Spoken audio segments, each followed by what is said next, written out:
আসসালামু আলাইকুম, শুভ সকাল। কেমন আছেন আপনারা সবাই? আশা করি আল্লাহর অশেষ রহমতে আপনারা সবাই ভালো আছেন। আমি আল্লাহর অশেষ রহমতে এবং আপনাদের দোয়ায় অনেক ভালো আছি। সকালবেলা দেখুন আমার লিলি গাছে কি সুন্দর কলি এসেছে, দেখে মনটা জুড়িয়ে গেল। আগামীকাল হয়তো আবার ফুটবে। তো বন্ধুরা, চলে এলাম রান্নাঘরে। রান্না করার জন্য সব গুছিয়ে নিলাম। আজ রান্না করব 2 রকমের মাছ দিয়ে কচুরমুখী আর হলো বাঁধাকপি ভাজি করব। তো চুলায় ভাতটা বসিয়ে দিয়েছি আর ভাবতেছি আপনাদের সাথে আজ কী নিয়ে আলাপ করব, গল্প করব। তো মনের ভিতরে অনেক কথাই আছে, নতুন নতুন চ্যানেল করেছি। আস্তে আস্তে আপনাদের সাথে সব কথাই শেয়ার করব। ভালো লাগা খারাপ লাগা সব কিছুই শেয়ার করব।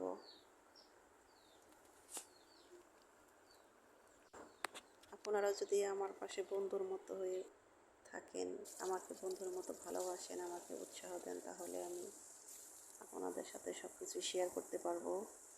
কখনো এভাবে কথা বলিনি, সে কারণে কথা বলতে গেলে অনেকটা এলোমেলো হয়ে যায়, বুঝতে পারি না কি বলবো, অনেকটা এলোমেলো হয়ে যায়। তারপরও চেষ্টা করতেছি ঠিকঠাক মতো কথা বলার, আপনাদের সাথে যেন ঠিকঠাক মতো কথা বলতে পারি, কাজগুলো ঠিকঠাক মতো করতে পারি। আমি অত গুছিয়ে অত কিছু পারি না, না পারি কথা বলতে, না পারি অত ভালোভাবে রান্না করতে। তারপরও চেষ্টা করব ভালো কিছু রান্না করে দেখানোর জন্য। তো আজকে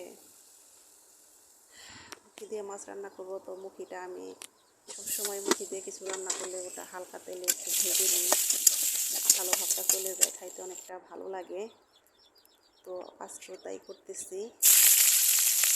তো মাছ, আমার ছেলে পাঙ্গাস মাছ খুব পছন্দ। পাঙ্গাস মাছ না হলে সে ভাত খাবে না। তো আমি তো পাঙ্গাস খাই না, দুজন মানুষ কী করবো।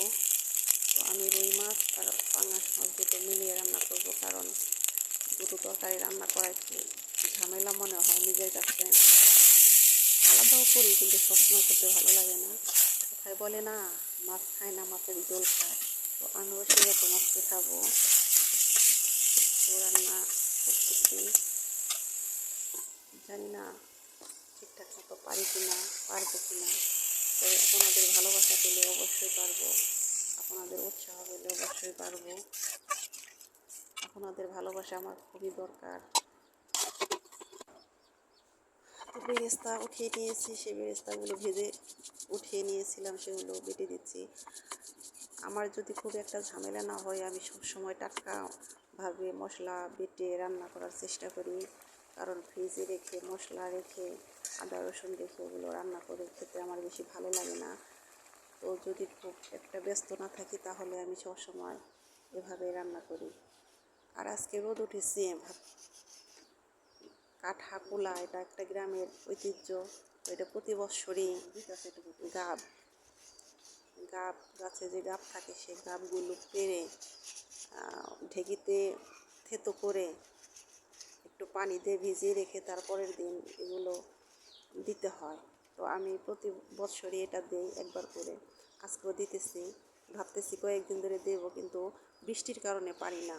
তো আজকে আবার বৃষ্টি নাই, আগে ধুয়ে রেখেছিলাম, শুকিয়েছিল, আজকে দিতেছি। এগুলো দিলে জিনিসগুলো দেখতে অনেক ভালো লাগে, ব্যবহার করতে ভালো লাগে। রোদ উঠেছে, আমার গাছের ফুলগুলো দেখেন কি সুন্দর ফুটেছে, মনে হয় যে হাসতেছে, রোদের সাথে আমার ফুলগুলো হাসতেছে। বিড়াল সেও অনেক আনন্দে আছে, পাখিগুলো কিচির মিচির করছে, পাখির ডাক শুনতে খুব ভালো লাগে। পাখিগুলো কত সুন্দর